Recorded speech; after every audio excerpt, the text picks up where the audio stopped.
Welcome to the Author Roundup. This special segment of the Book Connection show features up-and-coming indie authors who sit down with us and talk about their recently released books. Join us as we chat with our next guest author.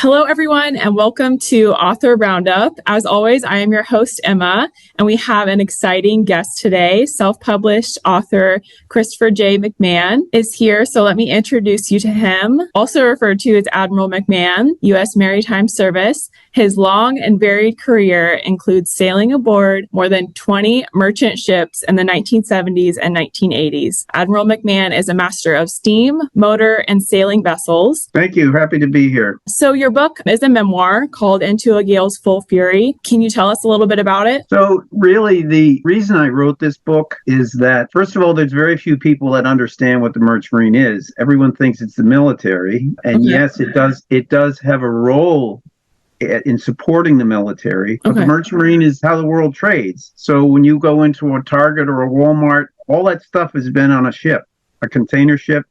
That's the Merchant Marine. Tankers that carry oil and petroleum products, the Merchant Marine. Cruise ships, that's Merchant Marine. The offshore energy industry is the Merchant Marine.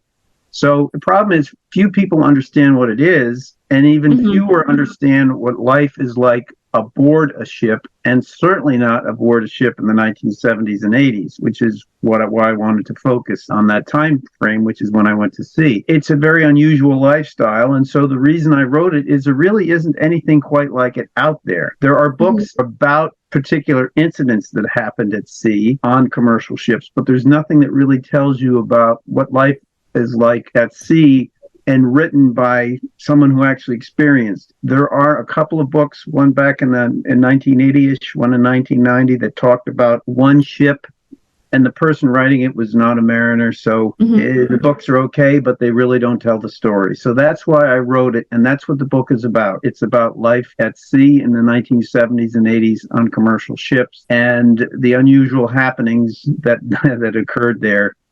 And so I'm hoping that the reader will understand that and understand how important the Merchant Marine is to all our lives, which most people don't understand. How long exactly were you out at sea? So voyages are going to depend on what the ship is doing. For example, there may be a container ship that is in the North Atlantic trade. So that ship is pretty much going to go between the U.S. East Coast and, say, North Europe or the Mediterranean, and it's going to go back and forth, back and forth. There's other ships that go from the Far East to the West Coast. And then there's some ships, and I was on one of these, that actually went around the world and went to a lot of different places in North Europe, the Mediterranean, South Asia, and the West Coast through the canal and back. So the length of time depends on the voyage. It also depends on how long a person wants to stay on the ship. For example, let's say a voyage is 1 month from the U.S. East Coast to North Europe and back.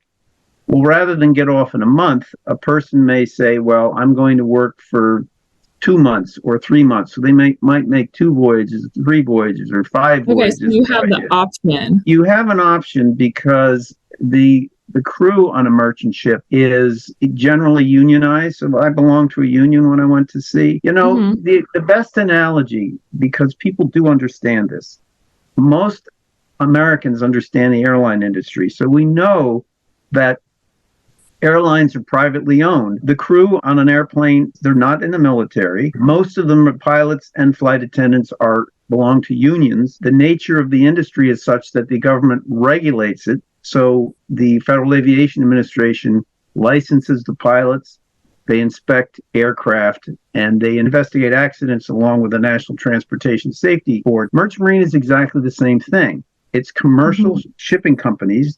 Some are privately owned. In other countries, some governments own the shipping companies the same way they own the airlines. The people on the ships are not in the military. They primarily belong to unions. And so you're under a union contract. And because of the nature of the industry, the majority of the world's merchant ships are not registered in the U.S. I mean, in fact, our Merchant Marine is very tiny right now.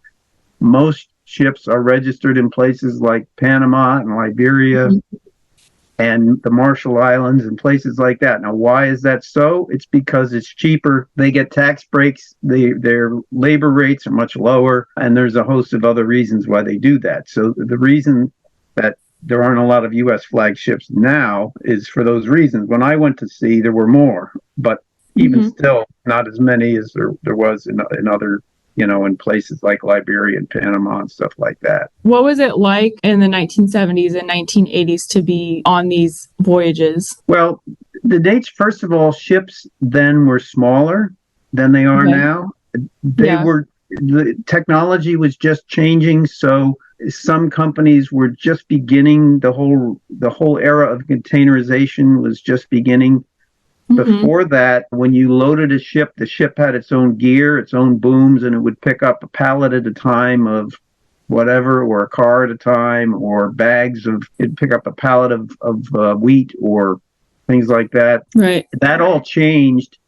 With containerization, stuff would be put into a container, and then a shoreside container crane would load the container.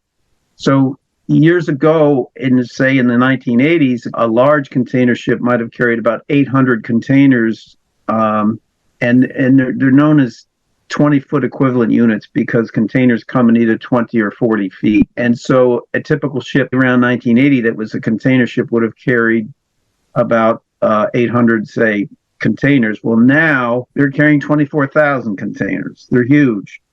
That's so the insane. Ships were smaller. The crews, when I went to sea, tended to be bigger. You might have had 45 people in the crew on a ship that was 600 feet long. Today you have a ship that's 1,100 feet long, and that is a crew of about 20 or 22. Oh, interesting. So the crews are smaller. Why is that? Because things are much more automated. So when I started going to sea, and certainly my first job as a second mate, the second officer, there's a third officer, second officer, first officer, captain, and then, of course, the engineer, there's third engineer, second engineer, first engineer, chief engineer. The second mate was the navigation officer, and when I started going to sea, the only way you got a ship across the ocean was with a sextant, and you used charts, and you used pilot charts, and you use lighthouses and buoys and things like that. Well, nobody does that anymore. It's all GPS.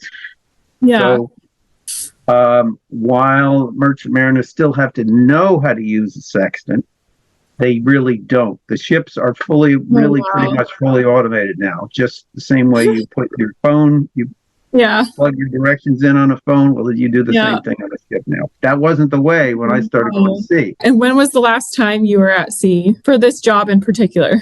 Probably on the commercial ship was probably 1992, but most of the ships, because at the time I was teaching part-time at the U.S. Merchant Marine Academy, so I would spend 6 months at sea, and then I'd go to teach for 6 months, and I go back to sea, and it was sort of back and forth, and I went to graduate school in between there and all that kind of stuff. So I wrote about the 1970s and 80s because that's when I went to sea. I would say going to sea is probably still a little bit colorful, but not the way it used to be, because the rules and regulations have changed. There's alcohol and drug testing. We didn't have that back then.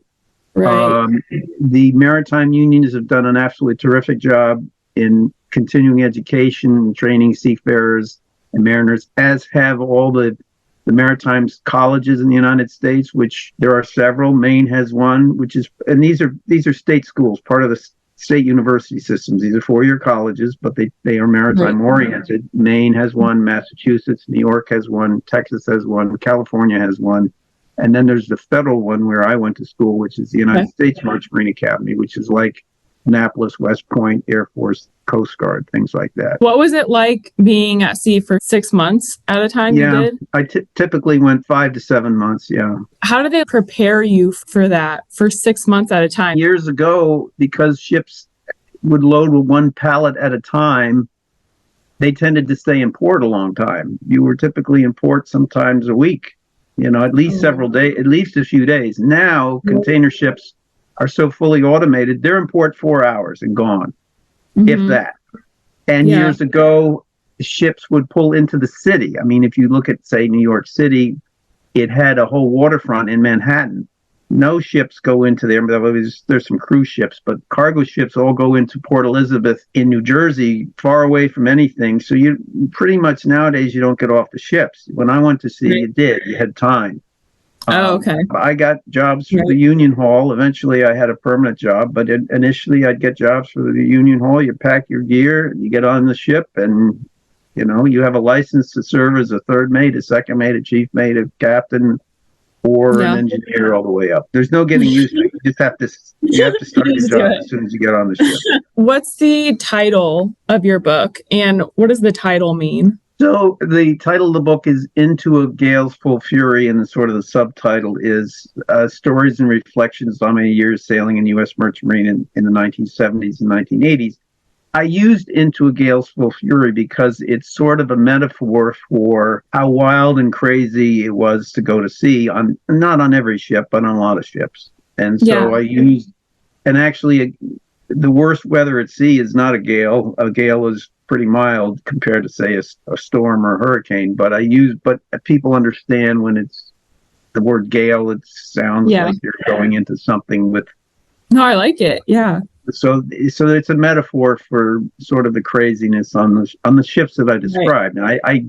And I sailed on more than 20 ships, and I'm describing only a handful, or maybe a few more than that. But it's not all 20 ships were as crazy as the ones I described in the book. How long did it take you to complete your book? Had you written before? I have written not a book before, but because I was a professor a lot of my life at different places at the United States Merchant Marine Academy and also at the Naval War College in Newport, Rhode Island, I have written a lot in peer-reviewed journals and things like that. So I'm familiar with writing. Right. This was the first book. I'm actually working on another book, which I'm about a third the way through. Oh, nice. What's that one about? It's very different. It's I would say it's from my other hat. It's probably going to be called An Angel Among Us. And it describes, it is an interesting and fun book in terms of fiction, but it will take the reader through the world's religions, because I'm also an ordained minister. Oh, I took a time out in life, went to seminary in Berkeley, and I have worked part-time as a minister for 20 years. So, oh, wow, that's amazing. And I teach world religions now at Nichols College in Massachusetts. So you teach that, and then you said you were a professor at the academy as well? At the United States Merchant Marine Academy, and there I taught anything to do with nautical science, ship handling, seamanship, weather, marine electronics, all that kind of stuff. And then at the Naval War College, I was sort of the maritime person teaching, because the Navy can't move itself, the military can't. So when the U.S. moves troops and supplies around the world, they charter the airline industry to move troops, and they charter commercial ships to move supplies because they don't have enough of their own.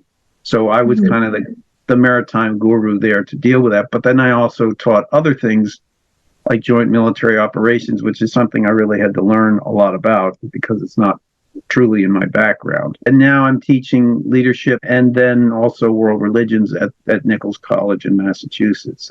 But there's many other things I've done in my life too. Oh my gosh. Going back to writing, how was your writing experience like? Well, it was fun. And, I had one person that I know who said, how do you remember all that stuff? Well, I did keep what I would call logs, but journals on many of the ships. And so I could refer back to them. But then again, I had a pretty good memory for some of these stories, particularly the unusual ones. Oh, wow. So, something you can't forget? Are those in the book? Something you don't forget. Some of these things you just don't forget. Can you give us a hint about what it is? Mean of the things I didn't forget? Yeah.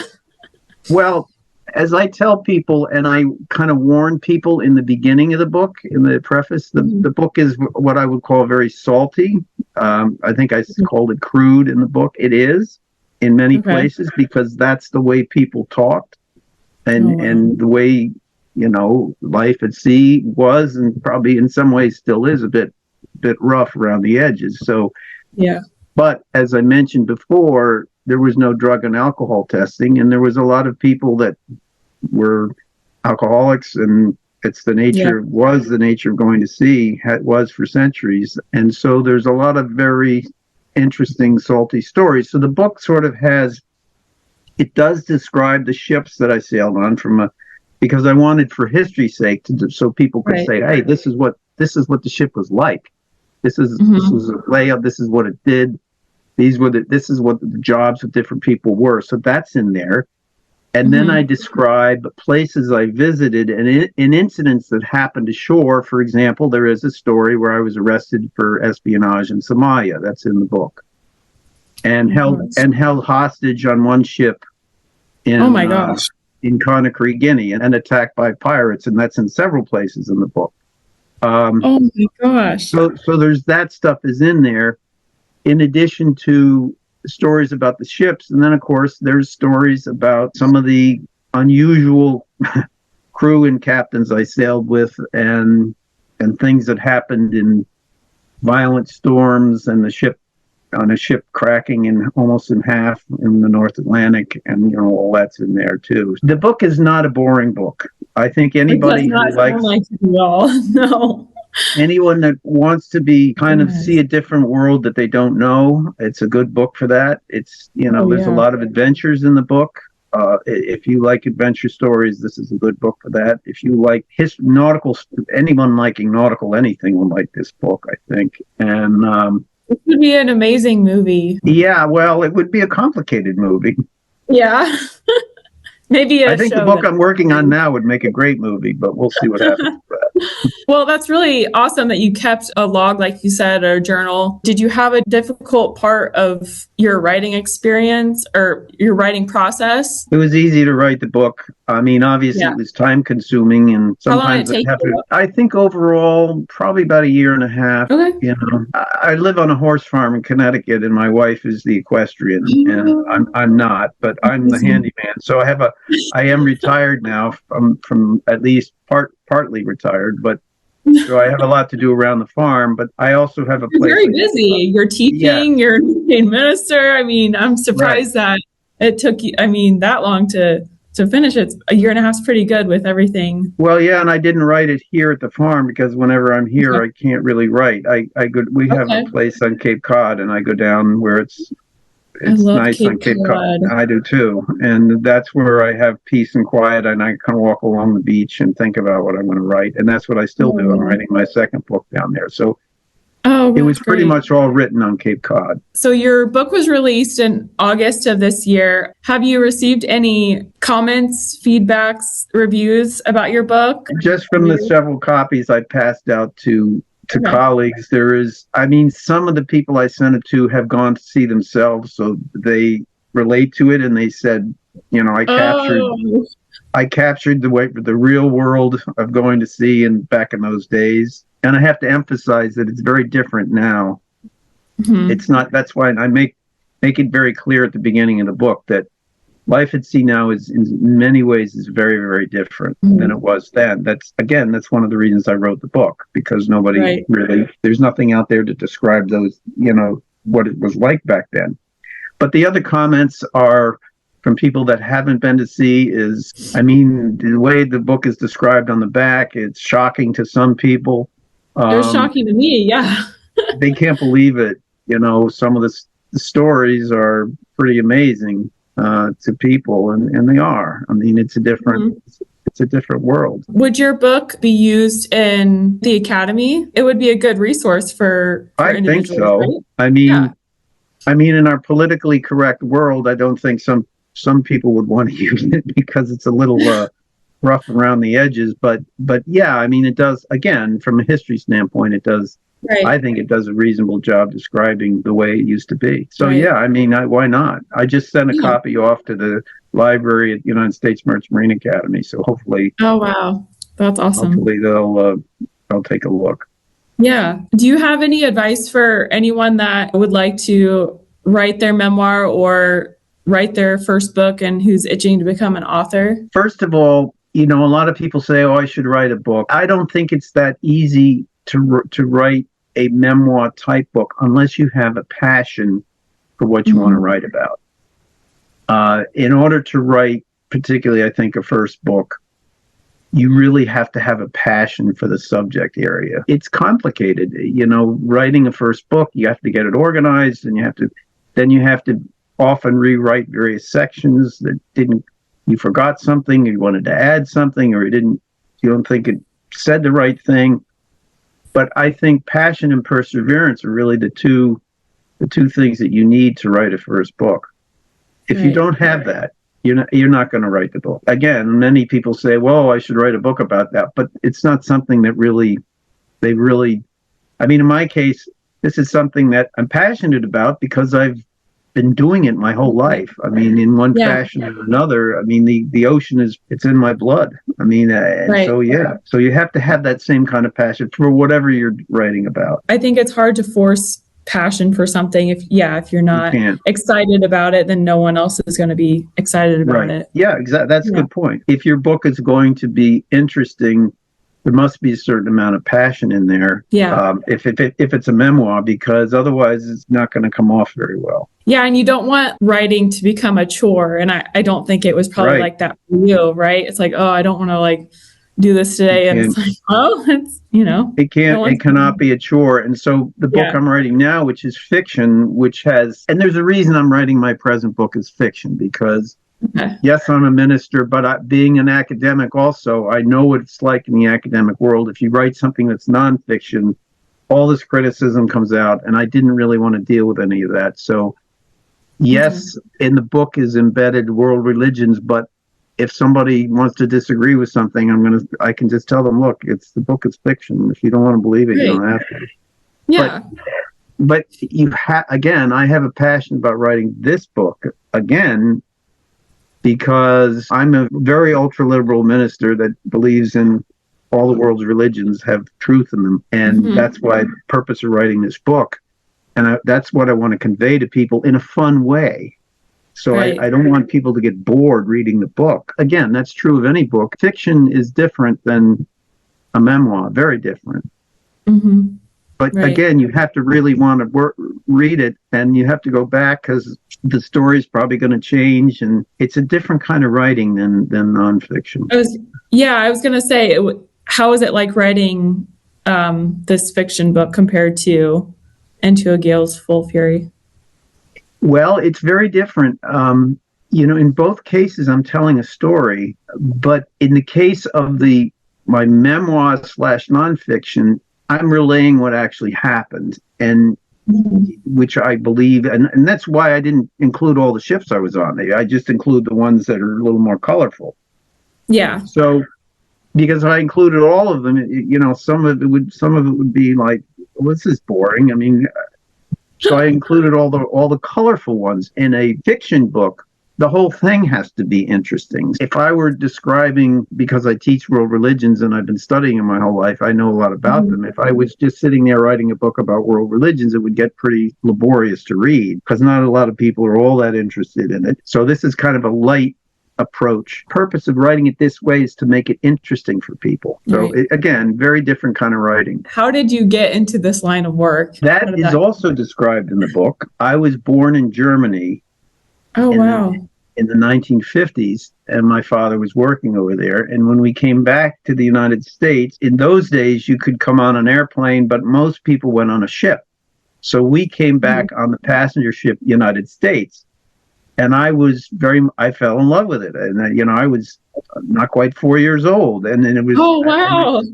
And then that's all I wanted to do was be near the water. And my grandmother lived on Long Island Sound, and I would spend summers there. And then my uncle, who I was very close to, was a sea captain with a company called Farallines. So my aunt would take me down to visit his ship whenever came back from Africa. And I fell in love with his ship, and so he helped me get a job when I was 17, going to sea on a cargo ship to Central America, the South Pacific, and Australia, New Zealand. And I came back and I fell in love with it. And so all I wanted to do was go to sea. And I was lucky enough to get nominated by Senator Mathias to the United States Merchant Marine Academy, and I was able to be accepted there. And so it's been embedded in in my whole life.